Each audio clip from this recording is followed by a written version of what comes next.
오늘은 야곱의 믿음에 대해서 함께 살펴보겠습니다. 야곱은 147세로 인생을 마감했습니다. 오늘날 우리의 평균 수명에 비하면 거의 2배쯤 해당되는 오래된 삶을 살았지만은, 그러나 야곱이 자기의 아버지와 자기의 할아버지인 아브라함과 이삭에 비하면 그렇게 오래 산 것은 아닙니다. 아브라함이 175세, 이삭이 180세에 있는데 비해서 자신은 147세로 살았으니까 그렇게 오래된 삶은 아니라고 할 수가 있겠죠. 근데 할아버지와 아버지보다는 짧은 생애를 살았지만 할아버지와 아버지보다 훨씬 더 다사다난한 삶을 살았습니다. 야곱 생각하면 정말 많은 어려움과 많은 일들을 겪었던 사람입니다. 흔히 이런 삶을 산전수전 다 겪은 사람이라 그러죠. 파란만장한 인생사였습니다. 왜 그랬는가 하니, 야곱이라는 사람은 성경을 읽어보게 되면 자기가 알고 있는 모든 사람과 갈등 관계 속에서, 긴장 속에서 다투며 살았습니다. 자기 아버지하고도 갈등 관계에 있었어요. 자기 형을 편애하다 보니까 아버지와는 긴장 관계, 갈등 관계 속에 살았고, 또 아버지를 속이는 삶을 살기도 했죠. 자기 형제라고는 쌍둥이 형 하나밖에 없는데, 자기 쌍둥이 형이라면 얼마나 친근하게 평생을 함께 지내야 되겠어요. 그런데 뱃속에서부터 형하고는 전투를 하고 싸우고, 그래서 거의 자기 형의 장자권을 쟁취하기 위해서 가진 수단을 다 동원해서 결국은 쟁취해내고, 그래서 형한테 맞아 죽을 기가 그를 형편에 처해서 형을 피해서 그 20년간이나 도망하는 생활을 했다가 결국에 나중에 형하고 화해도 하는. 또 자기 부인도 레아와 라헬이라고 하는 부인이 서로 사랑을 받으려고 서로 자식을 낳겠다고 경쟁하는 바람에 이 부인들 틈바구니 속에서 부인들과의 갈등 관계를 가졌어요. 레아는 사랑하지 않고 라헬은 사랑했지만 이 관계 속에서 한평생 편하지 못한 그런 삶을 살았습니다. 12아들의 딸 하나가 있었지만 딸은 강간당한 그런 경험을 가지고 있고, 또 자기 아들들끼리는 사실은 서로 간에 암투를 벌이고 형제가 형제를 죽이려고 하고 팔아먹는 그런 일들을 겪고, 또 자식들에게 속임을 당하고, 그러니까 모든 인간관계가 이렇게 갈등과 갈등 속에서 생애를 보냈던 사람이에요. 그럼 가족관계 이외의 다른 관계는 좋아하는 그것도 아니죠. 자기 외삼촌 라반과의 20년에 걸친 서로 속고 속이는 치열한 삶의 경쟁 관계 속에서 어쩌면 하루도 마음 편할 날이 없었던 그런 삶을 살았던 인물이니까 얼마나 고단하고 힘든 삶을 살았겠어요. 그래서 130살에 바로왕을 만났을 때 바로왕이 묻죠. 그 연세가 많으신 분이니까, 나이가 많은 분이니까 도대체 나이가 얼마나 됐습니까? 이렇게 물어보니까 내 나이가 130살입니다. 근데 우리 조상에 비해서 그렇게 오래 살지는 아직 못했는데 험악한 세월을 보냈습니다. 그 자기 인생이 험악한 인생을 보냈다고 하는, 모든 다른 사람과의 관계가 조화와 평화와 이런 관계가 아니라 뭔가의 자기 이익을 위해서, 이권을 위해서 빼앗거나 지키거나 자기의 온갖 머리와 잔꾀와 자기의 모든 노력을 동원해서 그렇게 하려고 했기 때문에 야곱의 인생은 그런 인생이었어. 우리하고 굉장히 닮아 있는 거죠. 하나님과의 관계도 그랬어요. 하나님이 이 야곱을 꺾어보려고 부단히 하나님께서 야곱의 환경을 어렵게 만드시면 했으나 꺾이지가 않아요.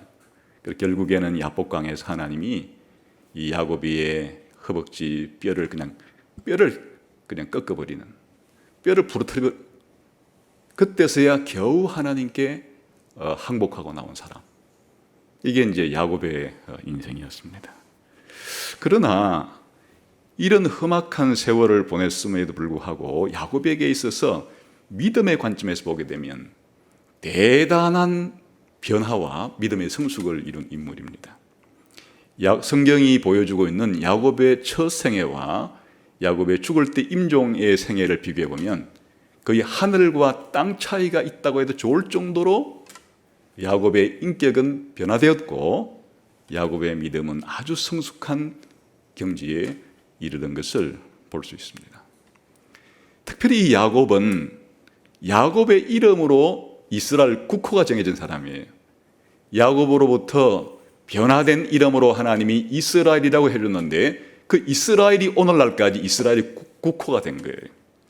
사실은 야곱의 아버지가 이삭이고 이삭의 아버지가 아브라함이고 아브라함부터가 이스라엘 족속의 시작이었으므로 아브라함이라고 하는 이름을 가지고 국호를 만드는 것이 가장 좋을 뻔하였으나 또 아브라함이 아니라면 그 아들인 이삭에 이르러 국호를 이삭이라는 나라로 정했어도 괜찮겠으나 결과적으로 이 변화된 이름인 이스라엘이 이스라엘의 국호가 되었다 하는 것은 야곱의 생애 자체가 이 야곱의 변화된 이 생애 자체가 이스라엘을 대표하는 이스라엘 민족의 역사와 이스라엘 나라를 대표하는 그러한 일대기였다 이렇게 말해도 좋은 거죠.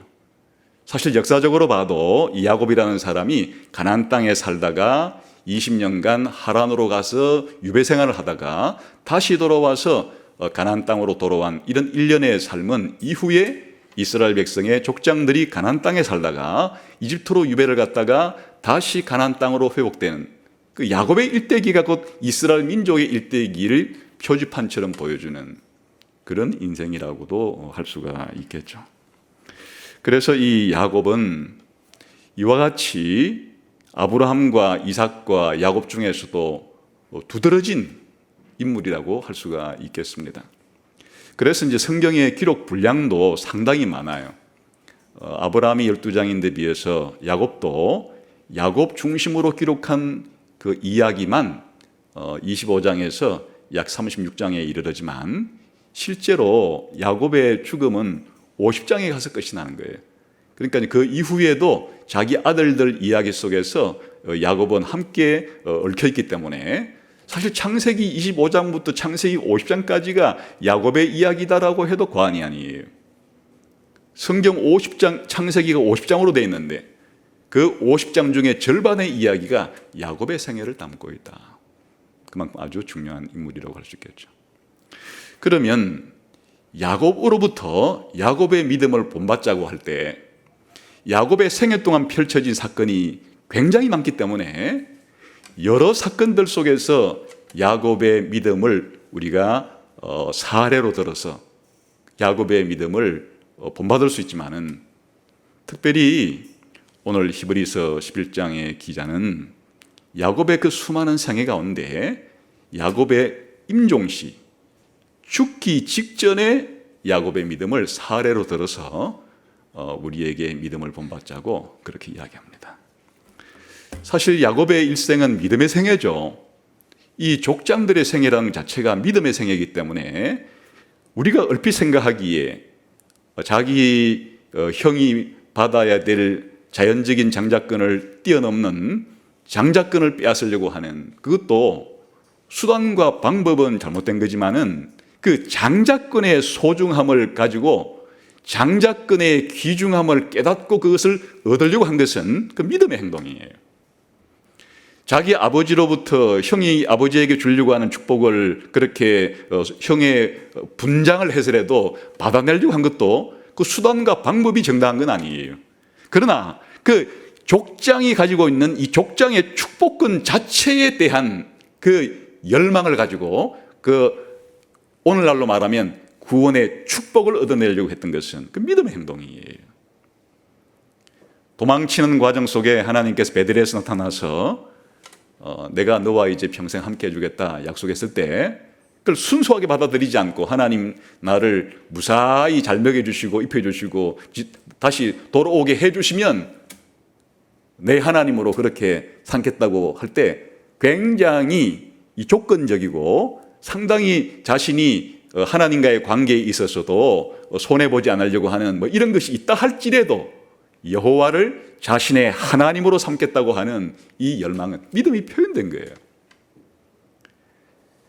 저 하란 땅에서 20년간 자기 외삼촌 라반과의 밀고 당기는 생존 경전 속에서 이제 마지막 그 생활을 청산하고 다시 가나안 땅으로 돌아온 이 모든 과정은 믿음의 행동이에요.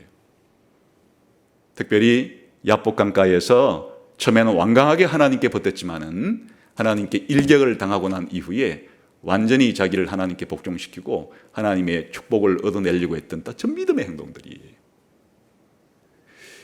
이와 같이 야곱의 생애 가운데 우리가 믿음을 본받을 만할 그런 중요한 사건들이 많았지만 히브리서 11장의 기자는 그 모든 사건들을 제쳐두고 야곱의 믿음을 우리에게 소개해 줄 때 야곱이 죽을 때 죽기 직전에 야곱의 믿음의 행동을 우리에게 소개해 주고 있습니다.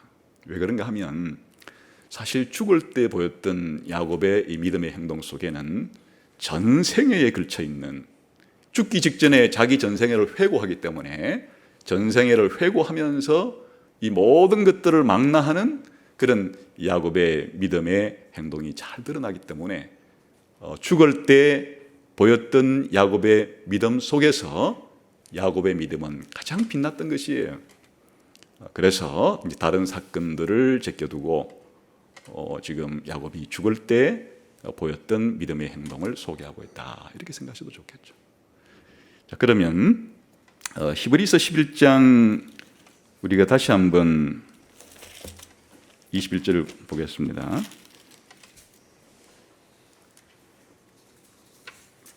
같이 한번 읽어볼까요? 시작. 믿음으로 야곱은 죽을 때에 요셉의 각 아들에게 축복하고 그 지팡이 머리에 의지하여 경배하였으며 두 가지를 중심으로 설명하죠. 야곱이 죽을 때 요셉의 아들에게 각 아들에게 축복했다 하는 한 가지 하고 또 두 번째는 지팡이 머리에 의지하여 경배했다. 이게 이제 야곱의 믿음을 보여준 행동들이에요.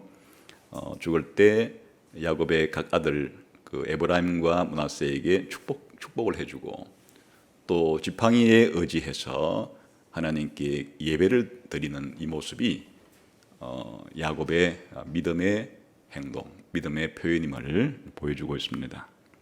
그래서 오늘 우리가 이 말씀을 중심으로 네 가지 측면을 살펴보려고 합니다. 첫 번째는 이 구절이 이렇게 나오게 된 배경이 창세기 48장에 있어요. 창세기 48장에서 나오는 이야기를 먼저 한번 살펴보고 그 다음에 여기 나오는 두 가지 요소 야곱의 믿음의 첫 번째 특징인 죽을 때 요셉의 각 아들에게 축복한 이 속에 어떤 믿음의 특징이 드러나 있나 하는 것을 살펴보고 그 다음에 지팡이 머리에 의지하고 경배한 이 모습 속에서 야곱의 믿음의 어떤 특징이 또 잘 드러나 있나 살펴본 다음에 마지막으로 간략하게 적용을 하도록 하겠습니다.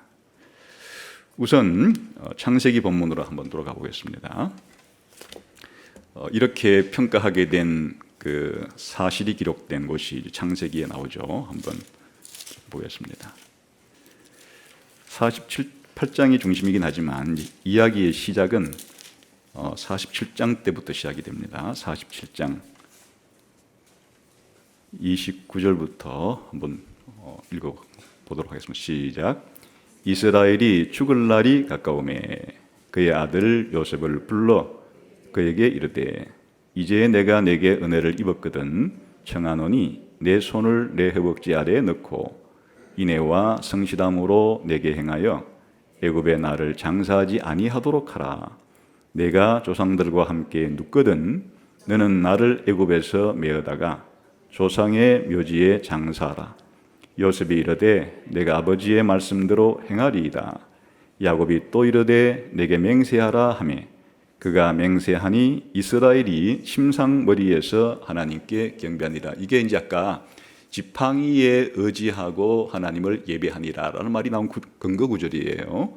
여기서는 이제 좀 약간 달리 심상머리에서 하나님께 경배했다 이런 말이 나오죠. 이때가 이제 언젠가, 그게 이제 28절에 설명이 되어 있죠. 시작. 야곱이 애굽 땅에 17년을 거주하였으니 그의 나이가 147세라. 그러니까 야곱이 가나안에 살고 있다가 이집트로 이주한 지 17년이 지났을 때고 147세에 죽어요. 그러니까 죽는 해에 일어난 일이에요.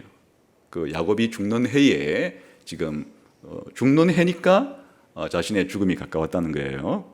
이스라엘이 자신의 죽음이 가까운 줄을 알고. 그러니까 기본적으로 이제 그 이야기는 이후가 계속해서 야곱이 147세 때 죽을 때 일어난 일이다 그런 말이죠 지금. 근데 첫 번째 한 일은 뭐예요? 자기의 죽음을 직면했을 때 이제 나는 죽을 날이 얼마 남지 않았구나, 이렇게 살 날이 얼마 남지 않았구나 생각을 하고 자기 아들 요셉을 불러다가, 요셉은 국무총리가 되어 있는 상태죠. 가장 먼저 주된 관심사는 자기의 장례식이에요. 나를 이집트에 묻지 말라. 가나안 땅에 가서 나를 묻어라. 맹세해라. 그렇게 하겠다고 하고 이제 요셉에게 자기의 장례식에서 자신의 몸을 이집트가 아닌 가나안 땅에 매장할 것을 맹세시키는 것으로 자기의 인생을 정리하기 시작해가는 거예요. 그 다음에 이제 48장의 시작. 이 일 후에 어떤 사람이 요셉에게 말하기를 내 아버지가 병들었다 하므로 그가 곧 두 아들 므낫세와 에브라임과 함께 이르러 어떤 사람이 야곱에게 말하되 내 아들 요셉이 네게 왔다 하며 이스라엘이 힘을 내어 침상에 앉아. 이제 얼마간의 시간이 지났을 때 야곱은 단순히 늙은 것만이 아니라 병도 들었다. 그 어느 정도 몸이 약해졌는가 하면 침상에서 겨우 용을 써가지고 일어날 정도. 기동이 안 되는 거예요. 자기 발로 걷는 것은 물론이고 침상에 누워서 일어날 힘도 평상시에는 없는 상태. 그런 상태까지 야곱의 말년이 이렇게 이제 죽음이 가까웠다. 지금 그런 이야기죠. 그때 이제 찾아온 요셉에게 야곱이가 뭐라고 지금 어떤 행동을 하고 있는지를 한번 보겠습니다. 시작.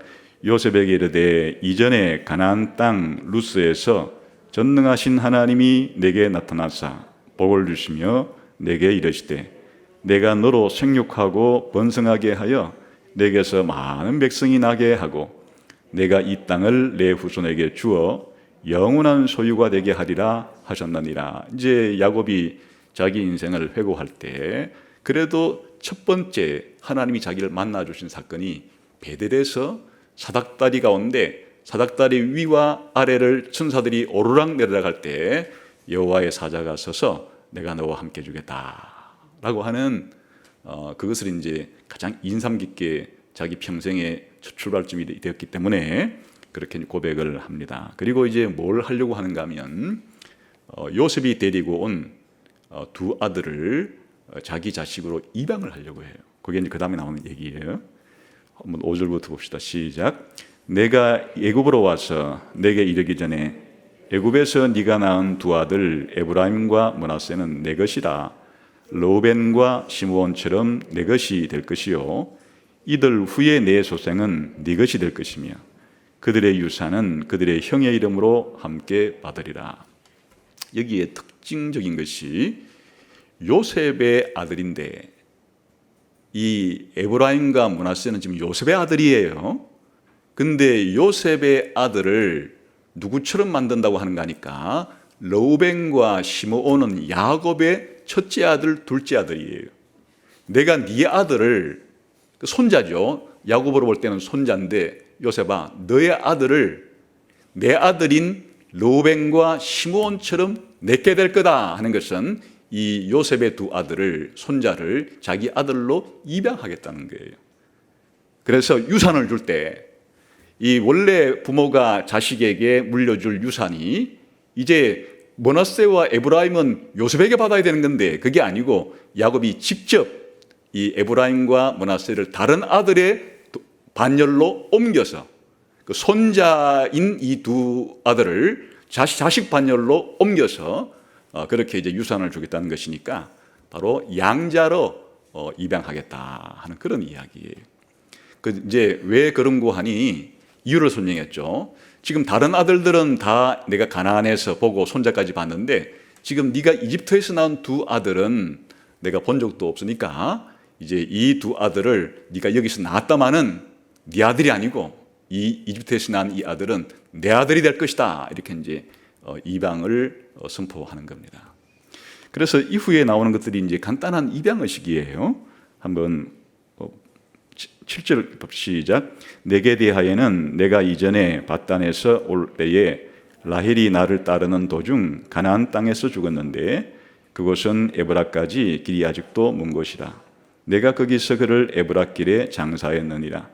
에브라는 곧 베들레헴이라. 이거는 이제 그 입양식 하기 전에 간단하게 요셉의 어머니인 라헬이 어디서 죽었다 하는 걸 알려주고 그것처럼 나도 죽을 때가 얼마 남지 않았다. 그런 표현이 되겠죠.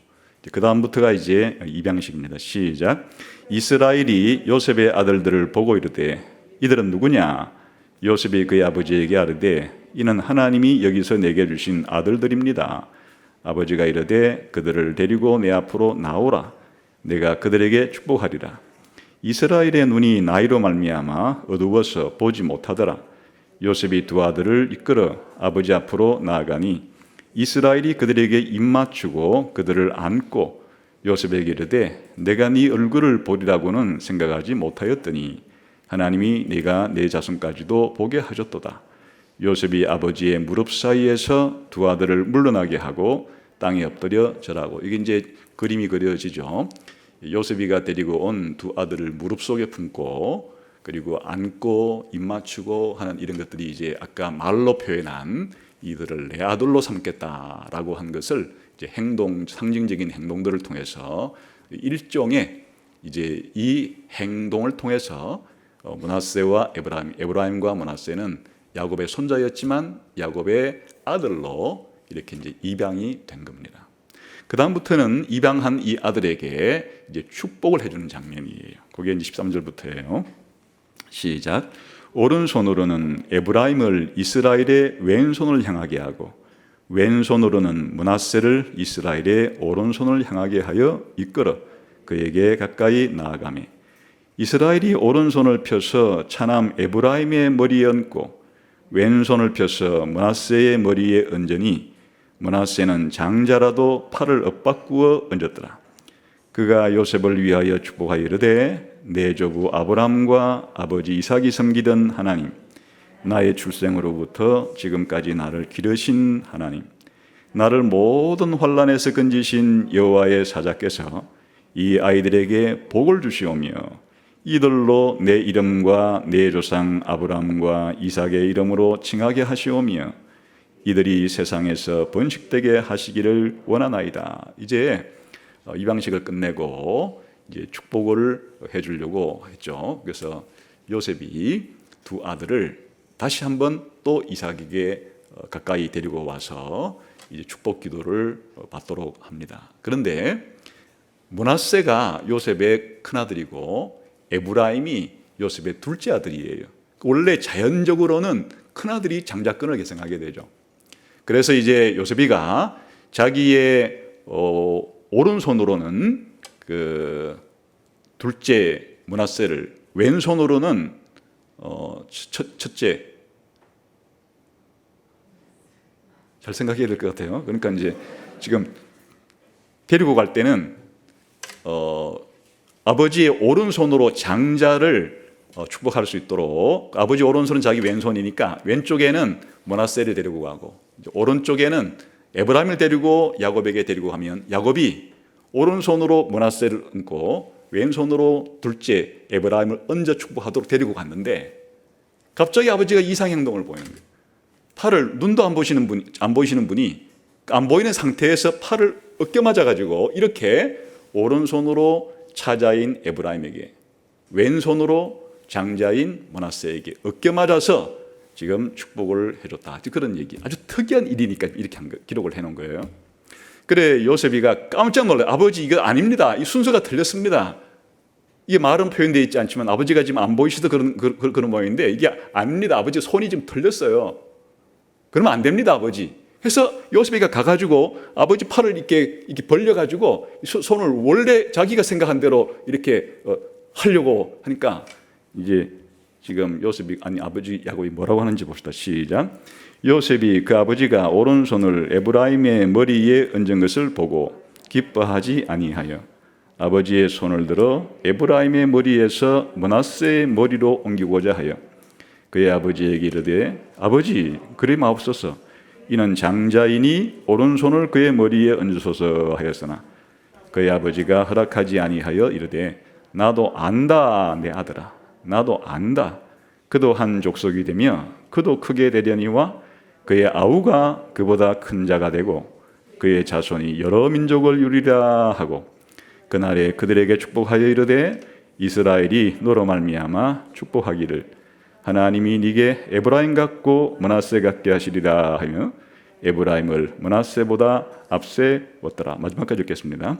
이스라엘이 요셉에게 또 이르되 나는 죽으나 하나님이 너희와 함께 계시사 너희를 인도하여 너희 조상의 땅으로 돌아가게 하시려니와 내가 네게 내 형제보다 세겜 땅을 더 주었나니 이는 내가 내 칼과 발로 아모리 족속의 손에서 빼앗은 것이니라. 그 요셉이 만류하려고 하고 자기가 생각한 대로 원래 자연적인 질서를 따라 장자와 차자를 축복해 주십시오라고 말리려고 할 때 야곱은 단호하게 아니다 아들아 내가 다 알고 하는 행동이다. 모르고 하는 것이 아니고 알고 하는 행동이야. 너의 뜻이 아니라 하나님 뜻을 나는 집행하고 있는 것이야 라고 하는 단호한 선언을 통해서 자기가 원래 계획했던 대로 차자에게 더 큰 복을 그렇게 장자에게는 그보다는 좀 못한 복을 이렇게 이제 축복하는 이야기로 되어 있죠. 그리고 이제 49장에 옮겨가게 되면 12아들 각각의 축복 기도하는 것으로 끝이 나요. 49장은 12아들 전체에게 하는 이야기. 뭐가 차이가 있는가 하면 지금 49장은 12아들에게 축복한 것이고 지금 48장은 요셉의 두 아들을 자기 아들의 반열로 옮겨서 그렇게 이제 축복한 이야기인데 왜 이럴 필요가 있겠습니까? 나중에 이스라엘이 분배를 할 때 12아들들에게 이제 가나안 땅을 다 분배를 하게 되죠. 하나님께서 그럴 때 요셉의 그 아들 둘을 각각 한 지파로 성격을 지켜요. 그래서 12지파가 12덩어리의 땅으로 나뉘어 하나씩 이렇게 이제 분배받을 때 요셉이 빠지고 요셉 대신에 두 아들이 들어가서 요셉의 두 아들 각각이 자기 삼촌들과 함께 같은 지파가 족장이 되는 거예요.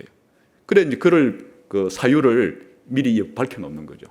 그래야 나중에 이제 12지파에서 우린 다 야곱의 아들들이고 너희들은 그 야곱의 손자인데 어떻게 너희들이 우리와 똑같이 한 지파가 돼가지고 이 땅을 분배받을 수 있단 말이냐? 이 근거를 이게 만들어 주는 것이에요.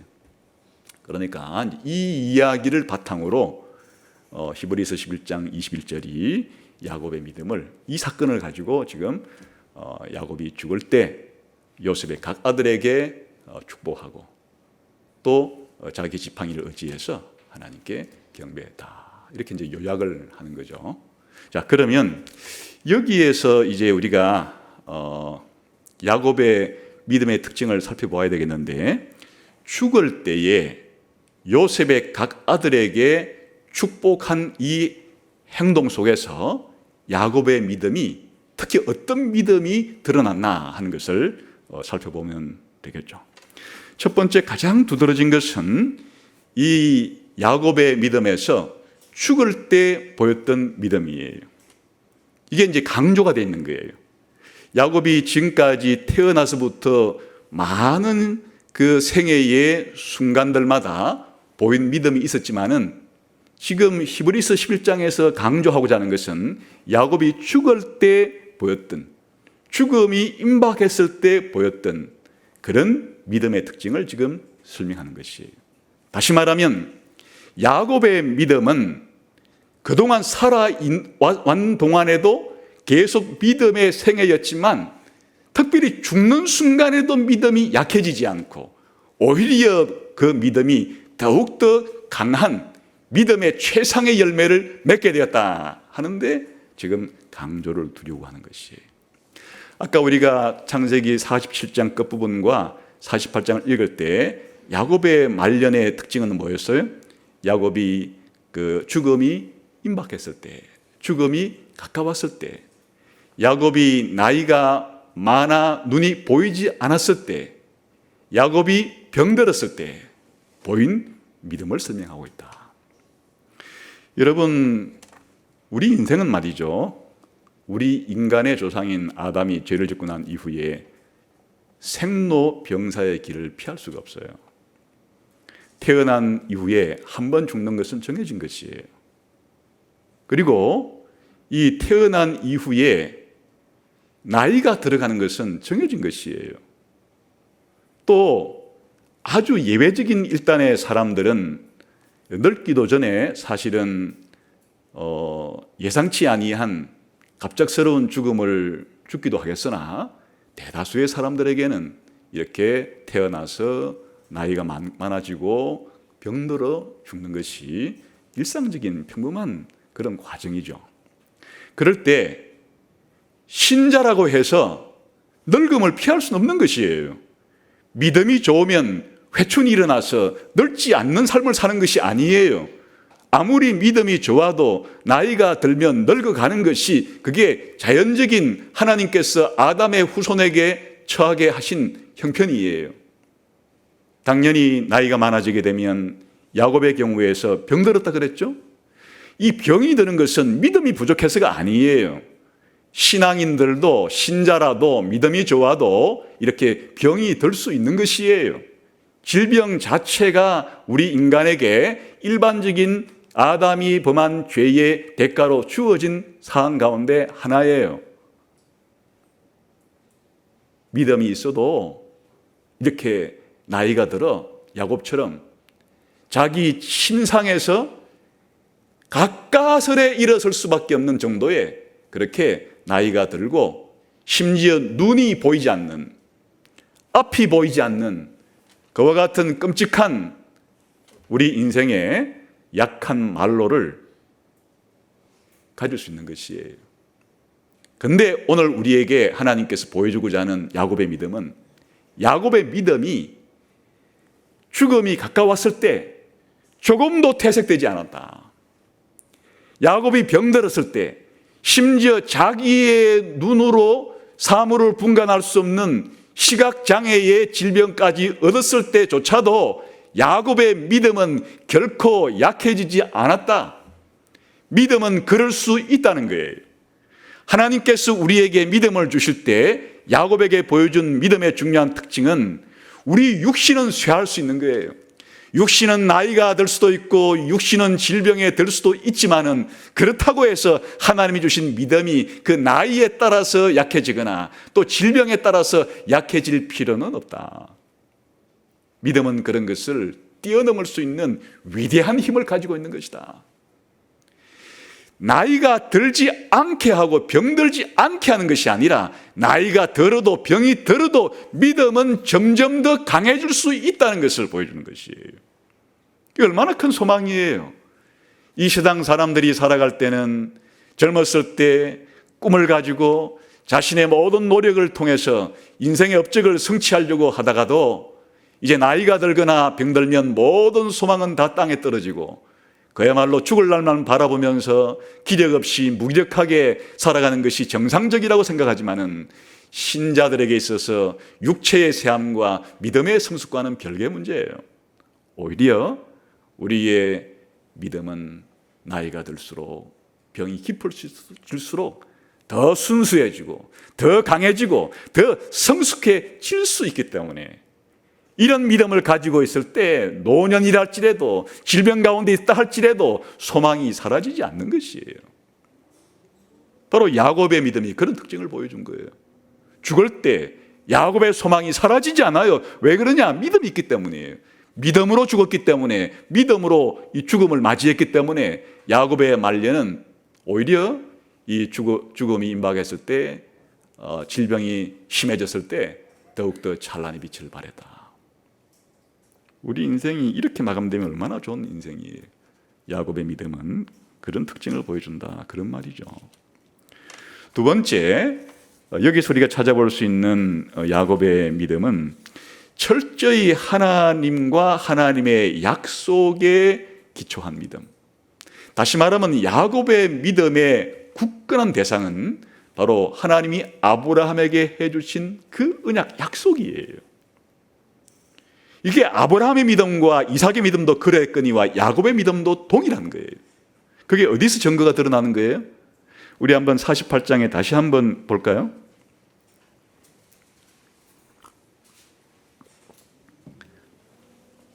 에브라임과 므낫세를 축복하면서 뭐라고 지금 말하는지 15절에 한번 봅시다. 시작. 그가 요셉을 위하여 축복하여 이르되 내 조부 아브라함과 아버지 이삭이 섬기던 하나님. 지금 얘기됐습니다.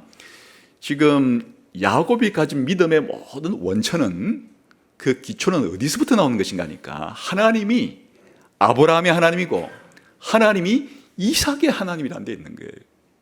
이게 왜 믿음의 원천이 되는가? 하나님이 아브라함에게 약속을 해준 거예요. 또 아브라함에게 주신 약속을 이삭에게도 해준 거예요. 그 약속이 무엇인가 하니까 너희의 후손이 엄청나게 많아질 것이고 그 엄청나게 많아진 후손에게 내가 약속한 땅을 주리라고 하는 것이에요.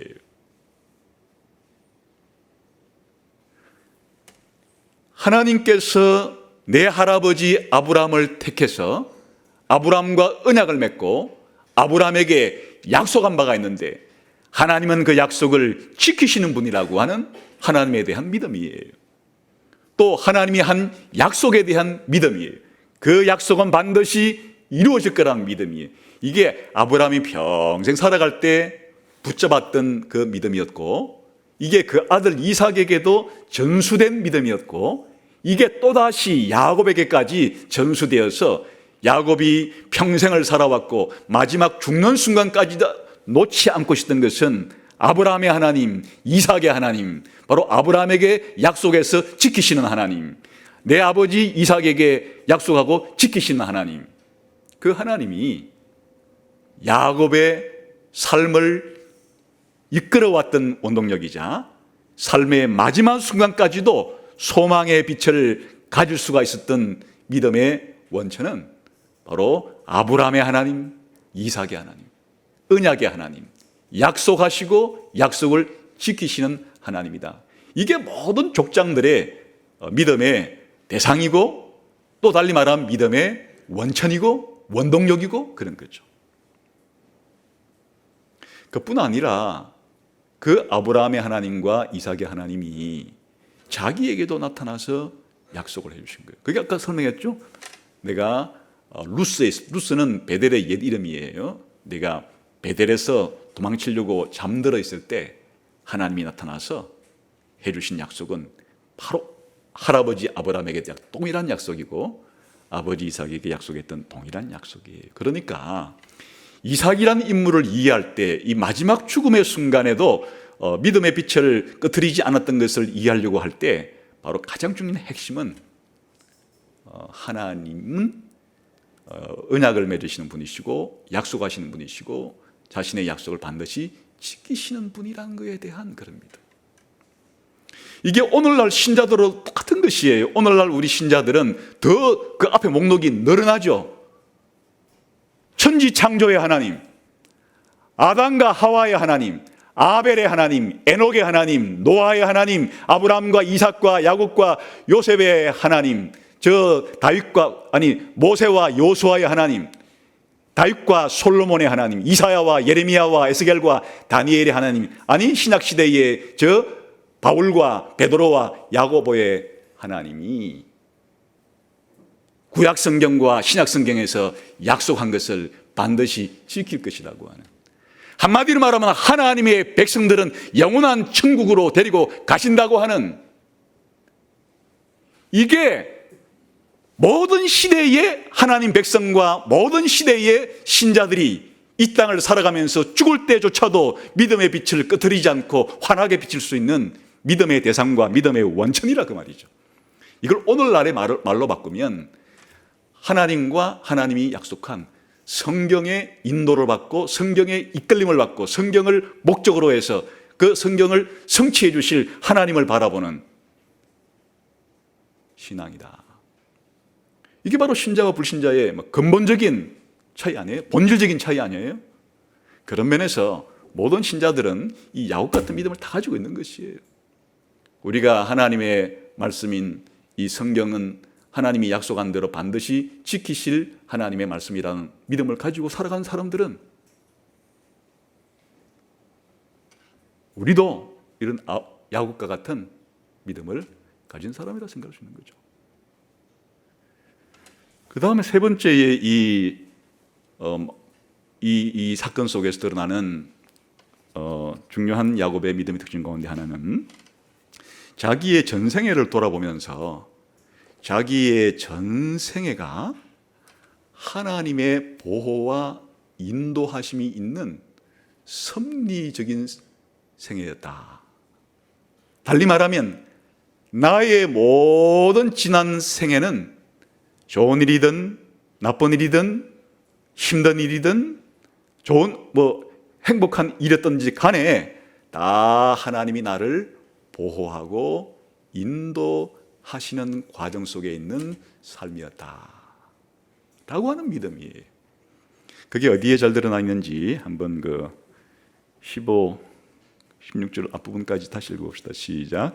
그가 요셉을 위하여 축복하여 이르되 내 조부 아브람과 이삭이 섬기던 하나님을 끝내고 이전부터 나의 출생으로부터 지금까지 나를 기르신 하나님, 나를 모든 환난에서 건지신 여호와의 사자께서. 여기에 야곱의 믿음이 잘 드러나 있죠.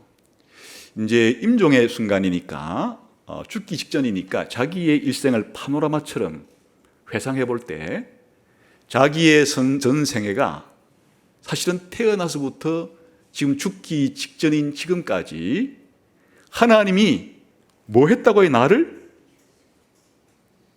15절 끝부분에 나의 출생으로부터 지금까지 나를 기르신 하나님. 내가 태어날 때부터 지금 이 순간까지 하나님이 나를 매 순간마다 모든 사건마다 거기에는 인간적인 갈등과 고통과 슬픔과 그런 여러 가지 역경의 연속이라고밖에 표현할 수 없는 삶이었기는 하지만은 하나님이 나를 변화시키고 하나님이 나를 보호하시고 나를 인도하시는 다 하나님의 주권적인 섭리 가운데서 일어난 일이었다라고 받아들이는 것이에요. 심지어는 모든 환난에서 나를 건지셨다. 사실 야곱으로 볼 때 지나간 삶을 회상할 때 좋은 기억만 떠오르는 것은 아니겠죠. 아까 제가 간단하게 설명을 드렸지만 야곱의 인생이야말로 그 파란만장한 삶이 매 페이지마다 수놓았던 것은 다른 사람과의 갈등이에요. 다른 사람과의 긴장 관계였어요. 정말 숨막히는 순간들이었어요. 생존에 몸부림치던 시간들이었어요. 심지어는 형에게 맞아 죽을 뻔했고 또 외삼촌한테 맞아 죽을 뻔하고 이런 삶의 연속적인 과정이었어요. 그럼에도 불구하고 집요하게 하나님의 은혜가 자기를 따라다녔고 하나님의 은혜가 자기를 지켰고 하나님의 은혜가 지금까지 자기를 인도해가지고 자신의 말년에 이와 같이 하나님께서 믿음 가운데 소망 가운데 죽을 수 있도록까지 인도해 주신 하나님. 이 고백은 믿음에서 나오는 거예요. 우리가 지나간 삶을 회상할 때 내 생각처럼 일이 잘 풀리고 다른 사람과의 관계 속에서 원만한 관계를 맺을 때는 하나님이 인도하셨는가 보다. 하나님이 나를 보호하시고 나를 인도하시고 내게 복을 주셨기 때문에 그런 것이로구나. 이런 믿음을 표현하기는 쉽지만은 내가 생각한 대로 일이 풀려나지 않고 내 몸의 건강이든 우리 가족의 건강이든 내 자식의 건강이든 내 먹고 사는 문제이건 이 모든 문제가 삐그덕대기 시작하고 안 풀리기 시작하고 내 생각과는 정반대로 굴러가기 시작할 때, 그때조차도 다 하나님이 뜻이 있어서 합력하여 선을 이루시고자 하는 하나님의 계획이 있어서 다 하나님이 때로는 허용하시면서 나로 하여금 뭔가 내 영혼의 유익을 위하여 이런 일을 벌이셨기 때문에 지나놓고 보니까 그때는 이해가 안 되었지만은 지금 이 마지막 순간에 보니까 그때가 정말 하나님의 보호하심과 인도하심이 나를 떠나지 아니했던 기간이었구나, 것이었구나, 이렇게 고백할 수 있는 것은 믿음의 눈이 없으면 불가능한 것이에요.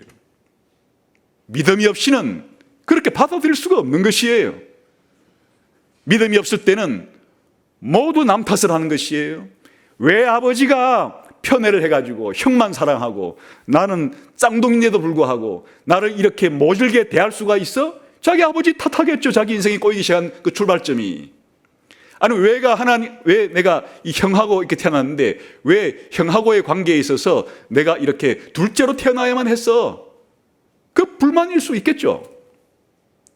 뿐만 아니라 자기의 부인과 자식 간의 모든 관계에서 자신의 인생사가 미끄러질 때마다 전부 다 자기와 갈등 관계에 있는 다른 사람의 핑계를 댈 수 있었겠죠. 그 이야기인즉슨 그런 환경을 만드신 하나님께 대한 불평과 불만을 가질 수밖에 없겠죠. 그럴 수 있는 환경이에요. 우리가 보통 그렇게 많이들 살아가고 있고 또 일반 세상 사람들이 그런 모습을 보이고 있고 이게 인간이 자연스럽게 보일 수 있는 자연적인 반응이에요. 그러나 모든 환난까지도 그 모든 환난 가운데서 궁극적으로는 나를 보호하시고 인도하시고 건지셨다고 고백함으로 그 모든 것이 내게 유익하게 되었다고 이렇게 고백할 수 있는 것은 믿음이라 그 말이죠. 믿음이 없는 사람이 가질 수 없는, 신자만이 가질 수 있는 믿음의 특징이 자기의 전생애의 과정, 특별히 어려울 때를 포함해서 하나님의 섭리로 받아들이는 것, 그러므로 감사를 표현할 수 있는 것. 쉬운 것은 아니지만 야곱의 믿음은 전생에 대한 하나님의 섭리를 받아들이고 또 입으로 고백까지 하고 내 인생은 험악했지만은 하나님의 도우심으로 여기까지 왔다, 이렇게 고백할 수 있는 믿음이 야곱의 믿음이었다, 그런 말이죠.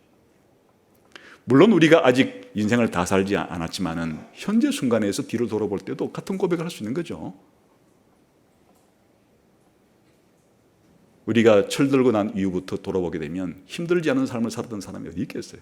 종류는 다르지만 다 이런 종류 저런 종류 자기에게 찾아온 어려움들이 있었을 터인데, 하나님이 자기를 버려서가 아니라, 자기를 사랑하지 않아서가 아니라 나를 기르시기 위해서, 나를 먹이시고 입히시고 변화시키고 하나님의 사람으로 만드시기 위해서, 또 환난 가운데서도 때가 지나게 되면 그 환난에서 건지시는 과정을 통해서 그렇게 인도해 오신 하나님이었다라고 이렇게 하나님에 대한 믿음을 고백할 수 있는 신앙, 섭리를 받아들이는 신앙이라고 할 수 있겠죠.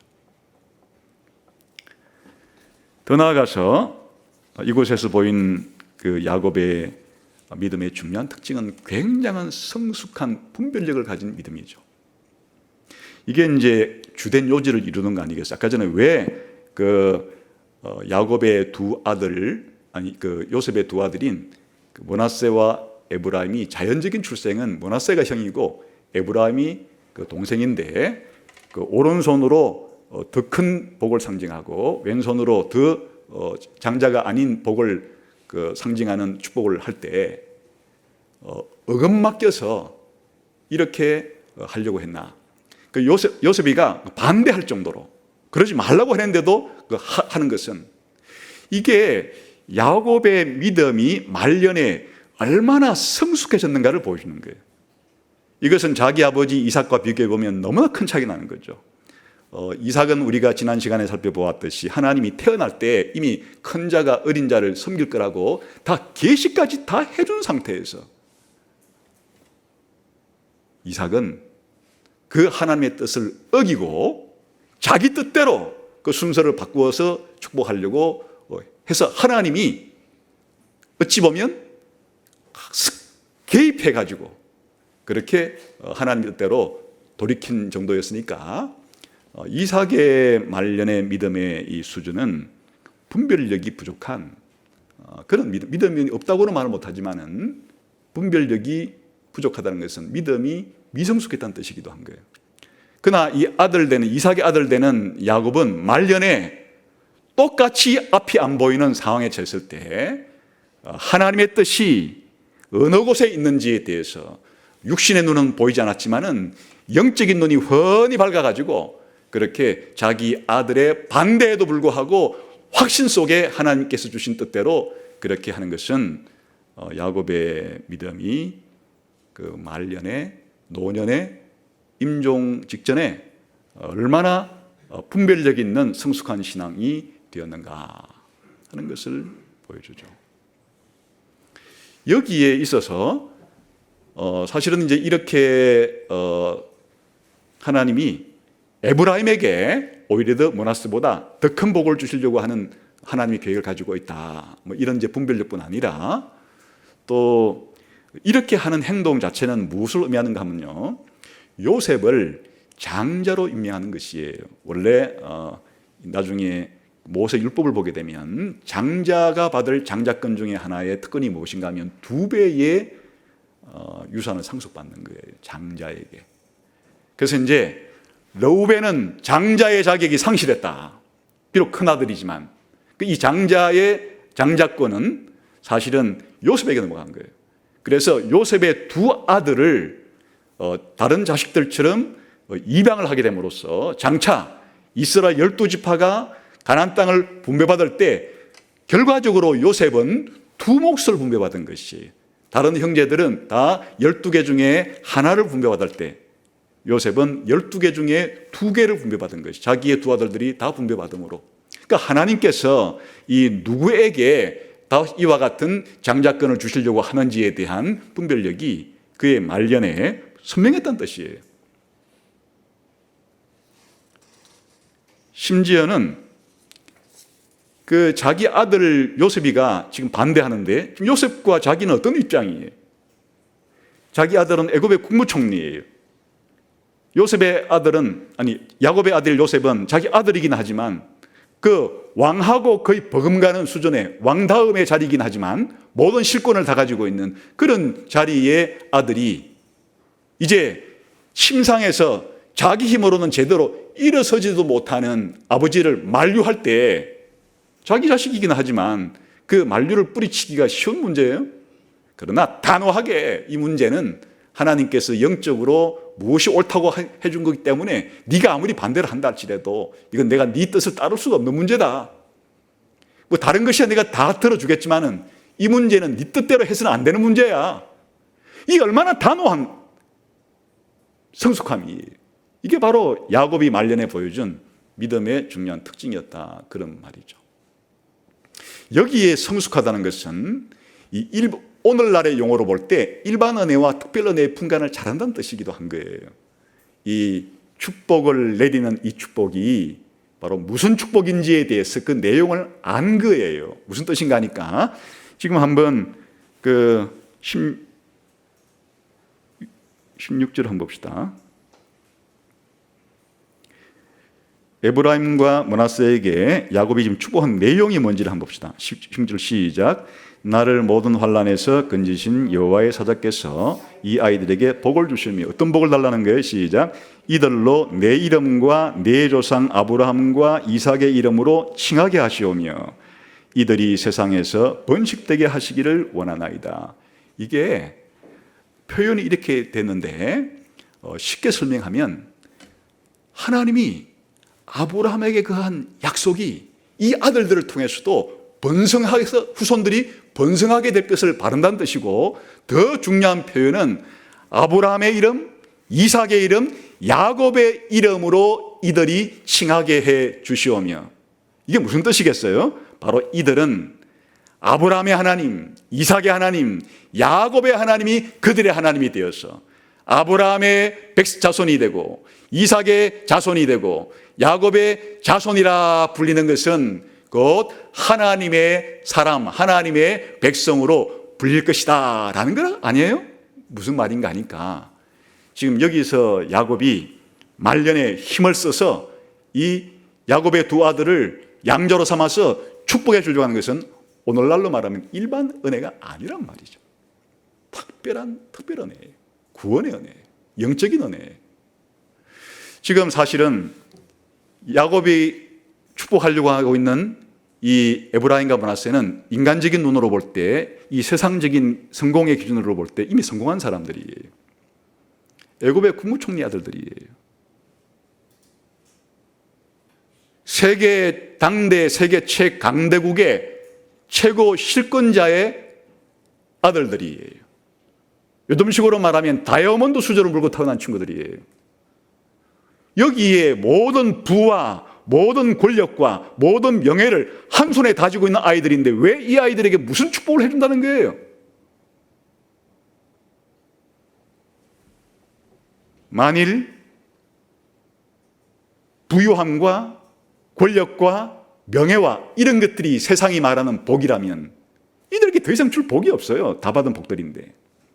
그러나 아브라함의 하나님, 이삭의 하나님, 야곱의 하나님, 이들의 하나님이 되어서 이들도 아브라함의 후손이라, 이삭의 후손이라, 야곱의 후손이라, 하나님의 백성이라는 이름으로 불리는 그것은 바로 이들이 하나님께 구원받은 백성이 되라고 하는, 아브라함에게 약속한 영적인 복이 이들에게 임하게 해달라고 하는 복이잖아요. 영적인 문제에 밝았다는 뜻이죠. 그 성경에 보게 되면은 우리가 일반적으로 건강한 것 자체가 일반적인 건강과 영적인 건강, 또 일반적인 물질적인 부유함과 영적인 부유함, 이런 대조를 많이 해요. 이럴 때 그냥 우리가 흔히 말하는 그 건강이든 부유함이든 그것도 은혜예요. 하나님의 은혜예요.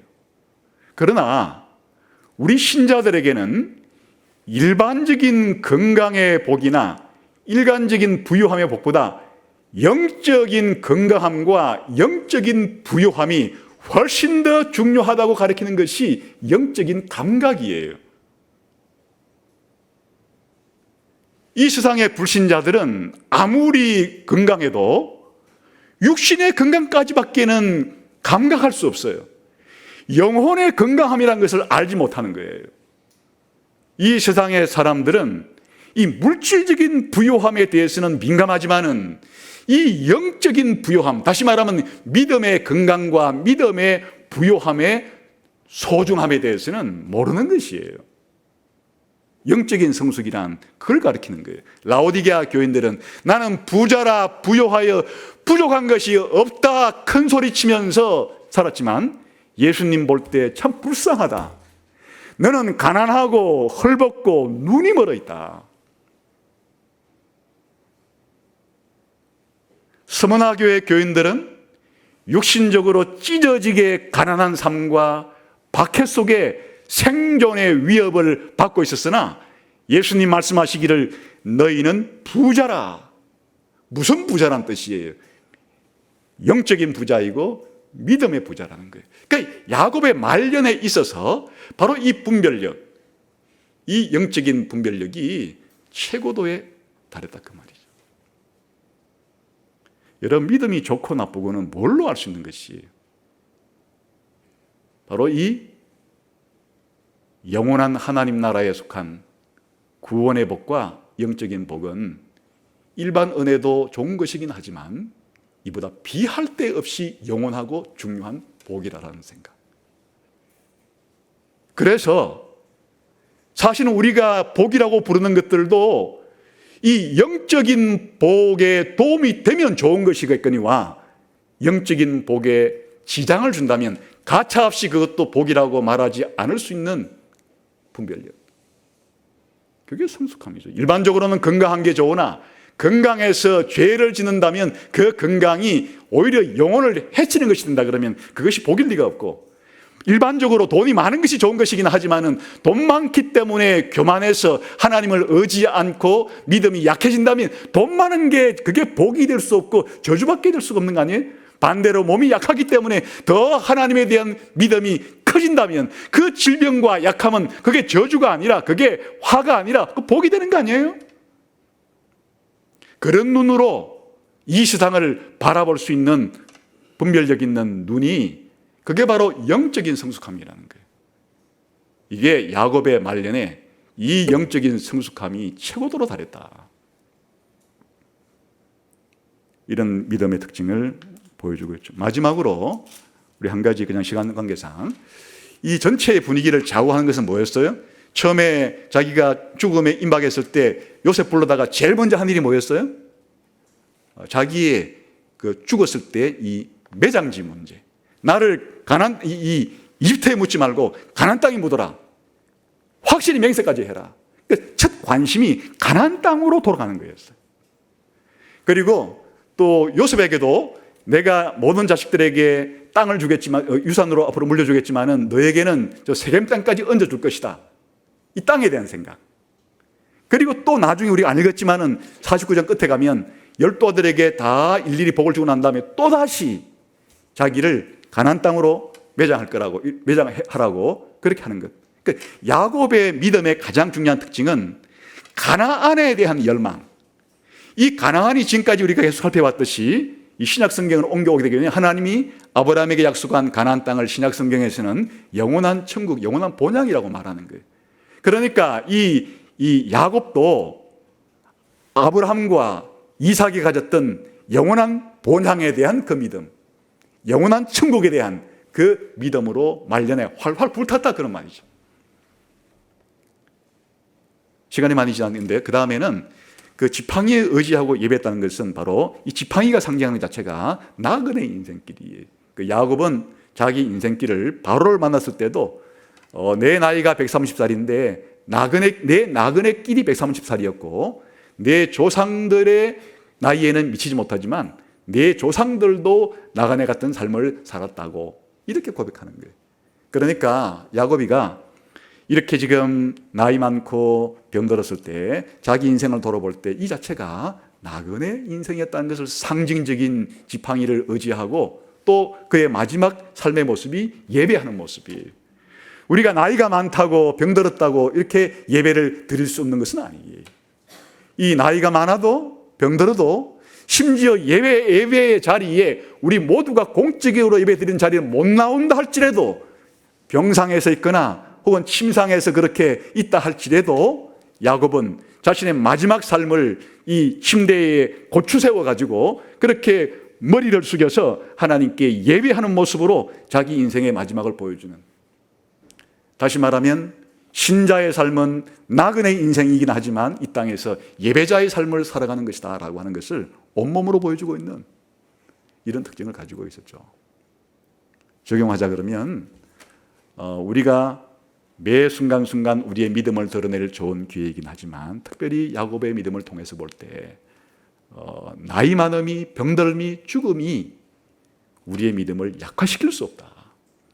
사실은 참된 믿음이라면 크고 작은 것에 상관없이 모든 신자가 가지고 있는 믿음을 통해서 마지막 죽음이 다가왔을 때, 죽음이 임박했다고 느껴질 때 우리의 믿음을 가지고 죽음을 건너서 영원한 나라에 대한 소망을 가지게 만들어주는 위대한 힘이 믿음에는 있는 것이다.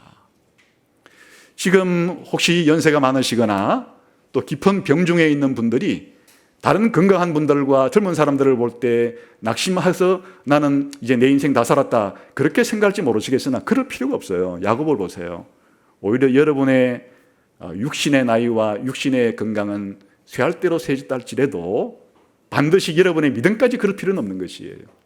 오히려 이럴 때일수록 여러분의 믿음은 더 찬란하게 빛낼 수가 있는 것이, 오히려 이럴 때일수록 여러분 자신과 주변 사람들에게 믿음이 있다는 것이 얼마나 위대한 것인가를 주변 사람들에게 보여줌으로써 하나님께 영광을 더 많이 돌릴 수 있는, 젊은 사람보다 건강한 사람보다 이런 믿음을 표현을 통해서 하나님께 더 큰 영광을 돌릴 수 있는 자리에 지금 있는 것이에요. 그럴 수 있다는 것이에요. 야곱을 보세요. 야곱의 믿음을 보세요. 그럴 수 있는 것이에요. 비록 아직은 우리가 늙지도 않고 또 병들지는 않았다 할지라도 야곱의 인생에서 보이는 하나님의 약속이 자기를 이끄는 삶, 오늘날로 말하면 성경이 자기를 이끄는 삶, 성경이 인도하는 대로, 성경이 가르쳐준 대로 그렇게 자기 인생을 뚜벅뚜벅 걷고자 하는, 자기 인생의 원동력이, 자기 인생의 힘이 어디서부터 비롯되는 것인가? 성경과 성경에 기록된 하나님을 믿는 믿음이 오늘 내 인생을 이끌어갈 수 있다는 것. 이것은 야곱만의 믿음의 특징은 아니었죠. 아브라함도 이삭도 야곱도 그리고 모든 믿음의 사람들의 공통된 특징이니까 또다시 확인해보자. 내가 그렇게 살고 있는지.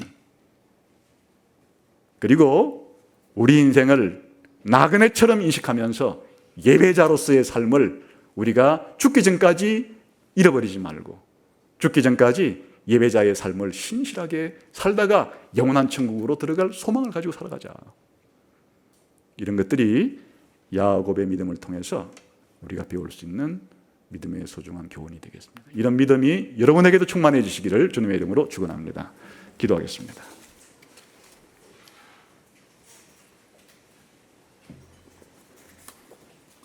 하나님 아버지 참 감사합니다. 나그네 인생을 사는 동안에 때로는 늙고 병들 수밖에 없는 연약한 인생들이지만은 하나님께서 믿음을 선물로 주실 때 이 모든 과정 속에서 이 모든 역경과 어려움을 통과하고 영원한 하나님의 나라에 대한 소망을 가지고 살아갈 수 있게 해주신 것 감사합니다. 오늘 이 예배에 참석한 모든 성도들에게 야곱에게 주셨던 이 복된 믿음을 충만히 선물로 주시기를 원합니다. 예수님 이름으로 기도하옵나이다. 아멘.